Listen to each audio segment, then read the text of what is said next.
இன்றைக்கி கடவுள் நம்மளுக்கு கொடுத்துருக்க வசனம் லேவியராகமம் 23:22. உங்கள் தேசத்தின் வெள்ளாமையை நீங்கள் அறுக்கையில் வயலின் ஓரத்தில் இருக்கிறதை முற்றிலும் அறுக்காமலும் சிந்தி கிடக்கிற கதிர்களை பொறுக்காமலும் எளியவனுக்கும் பரதேசிக்கும் அவைகளை விட்டுவிட வேண்டும். நான் உங்கள் தேவனாகிய கர்த்தர் என்று சொல் என்றார். இந்த வசனத்தை கொண்டு கடவுள் நம்மகிட்ட என்ன சொல்கிறது பார்ப்போம். பல பேர்த்துக்கு தேவனுக்கு செய்யவும் மனசு வராது, ஏழை எளிய மனுஷர்களுக்கு செய்யவும் மனசு வராது. நம்மளே சம்பாரித்து நம்மளே அனுபவித்து யாருக்கும் கொடுக்காம நம்மளே அழிஞ்சு போயின்னு நினைப்பாங்க. இவங்க யாருக்குமே கொடுக்காத மனசை வச்சுக்கிட்டு கடவுள்கிட்ட மட்டும் வந்து அது வேணும் இது வேணும்னு வேண்டிப்பாங்க. இப்படி இருந்தால் கடவுள் எப்படி கொடுப்பாரு? கேட்டால் என்ன சொல்லுவாங்க?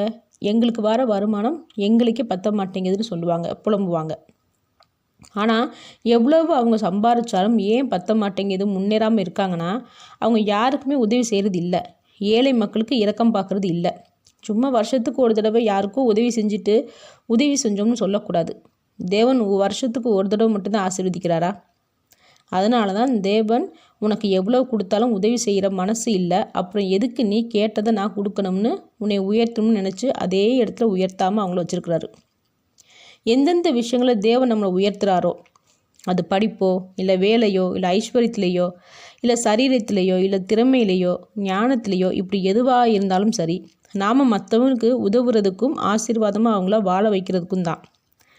நமக்கு நல்ல படிப்பறிவு தேவன் கொடுத்துருக்கிறாருன்னா படிப்பறிவு இல்லாத மனுஷர்களுக்கு பிள்ளைகளுக்கு நம்ம சொல்லி கொடுக்கணும், கற்றுத்தரணும். வேலையில் நம்ம உயர்வாக வச்சுருக்காருன்னா நம்ம கூட வேலை பார்க்குற ஒருத்தவங்க திறமை இல்லாதவங்களாக இருந்தாங்கன்னா அவங்களுக்கு நம்ம கற்றுக் கொடுக்கணும்.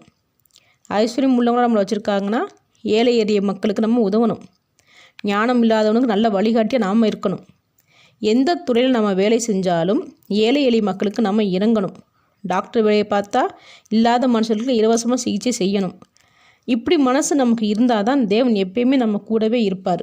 நாம் வேண்டுதல் செய்யாமலே தேவன் நமக்கு சகலத்தையும் நிறைவாக கொடுத்துட்டே இருப்பார், உயர்த்திக்கிட்டே இருப்பார்.